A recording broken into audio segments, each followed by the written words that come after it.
बच्चों आज हम हल करने वाले हैं प्रश्न नंबर 5 को, जो है उचित गुणों का उपयोग करते हुए गुणनफल ज्ञात कीजिए। तो हमें उचित गुणों का प्रयोग करना है और हमें अंत में गुणनफल ज्ञात करना है। हम इसमें ए और बी वाला सॉल्व करते हैं। तो हल 26 गुणा माइनस का 48 प्लस माइनस का 48 गुणा माइनस का 36। तो अब देखो हमारे पास दो दो वैल्यू हैं, हम इनमें से माइनस का 48 कॉमन ले सकते हैं।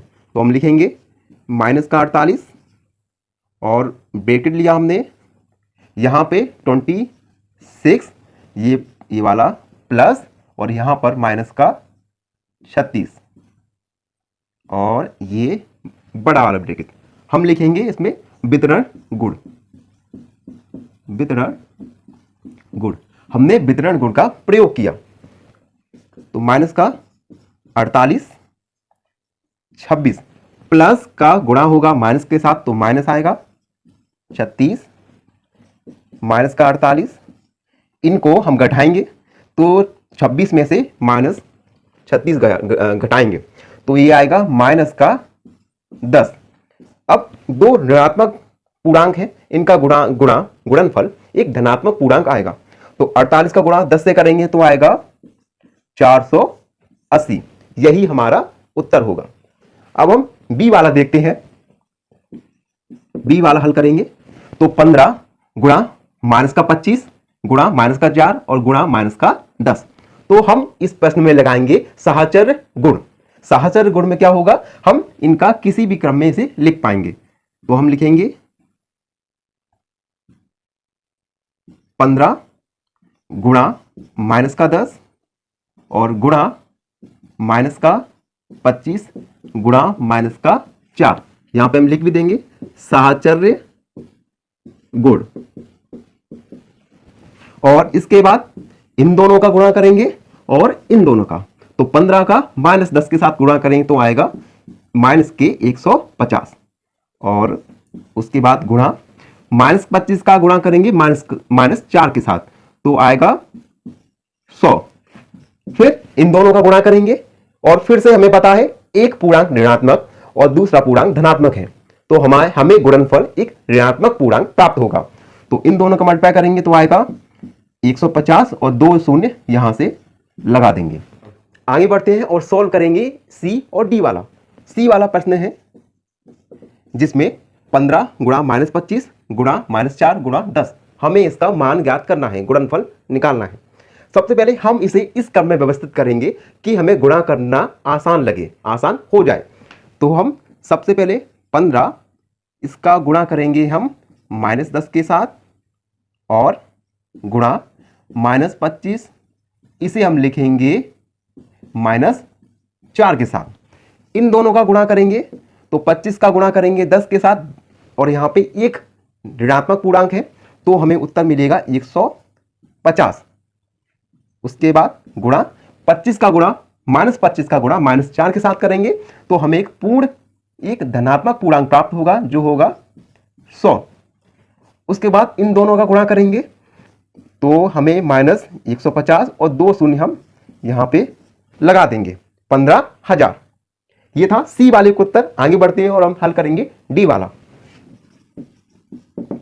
डी वाले को हल करने के दो तरीके हैं। पहला तरीका, अगर हम इन माइनस 41 का गुणा माइनस 102 के साथ सीधा कर दें, इसमें हमें क्या होगा, मल्टीप्लाई करने में कठिनाइयां आ सकती हैं। दूसरा तरीका, क्यों ना हम कुछ इस प्रकार व्यवस्थित करें जिससे हमें गुणा करने में आसानी हो।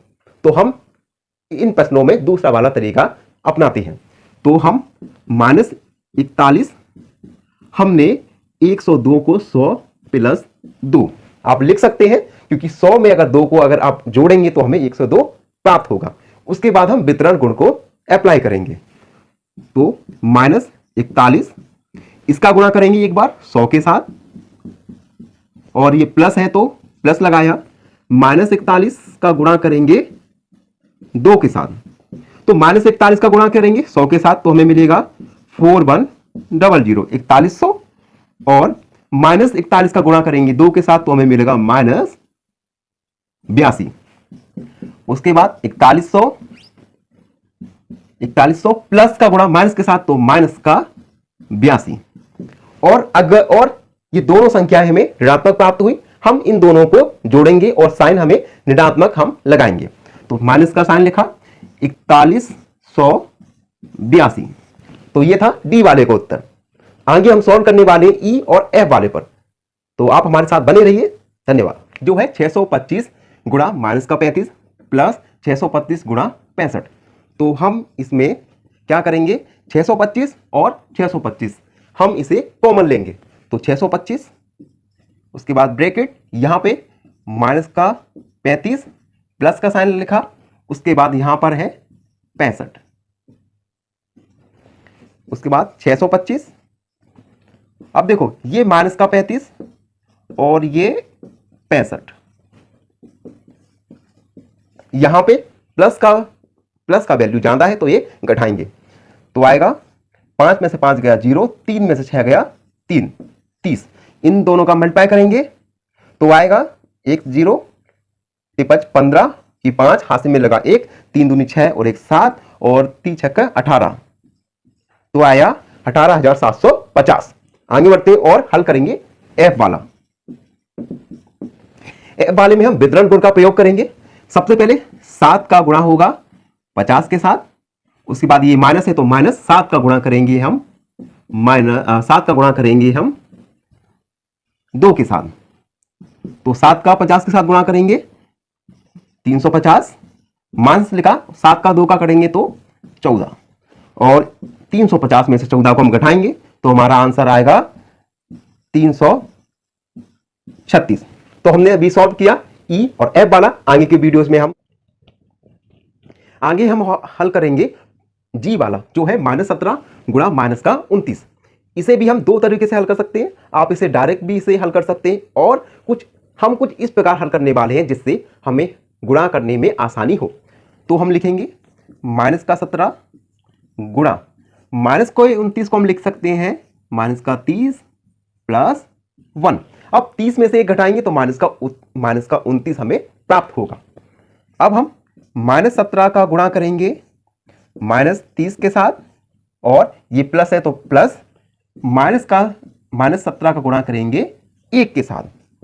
इन दोनों का गुणा करेंगे, दोनों ऋणात्मक पूर्णांक है तो हमें एक धनात्मक पूर्णांक प्राप्त होगा। तो 0 3 7 21 की 1 हासिल में 2, 3 एकम 3 4 5, और ये प्लस -17 का -1 के साथ गुणा किया तो माइनस का 17, 510 प्लस का गुणा माइनस के साथ करेंगे तो आएगा माइनस का 17, 510 में से 17 को घटाएंगे तो आएगा 493।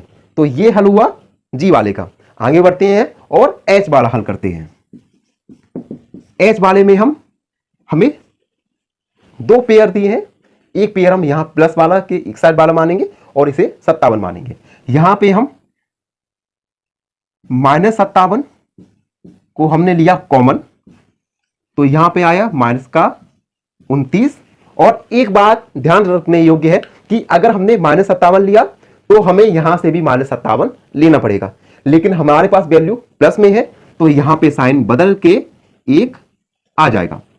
दोबारा से बता रहा हूं, -1 कैसे आया, क्योंकि हमने -57 हमने कॉमन लिया, तो यहां पे वैसे हमें प्राप्त होता है 1, क्योंकि हमने माइनस का भी वैल्यू लिया है तो माइनस प्लस की जगह यहां माइनस आ जाएगा। उसके बाद -57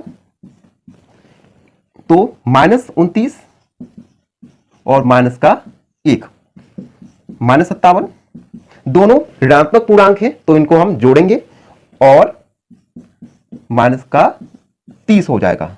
अब ये दोनों फिर से ऋणात्मक पूर्णांक है तो हमारा उत्तर आएगा धनात्मक पूर्णांक।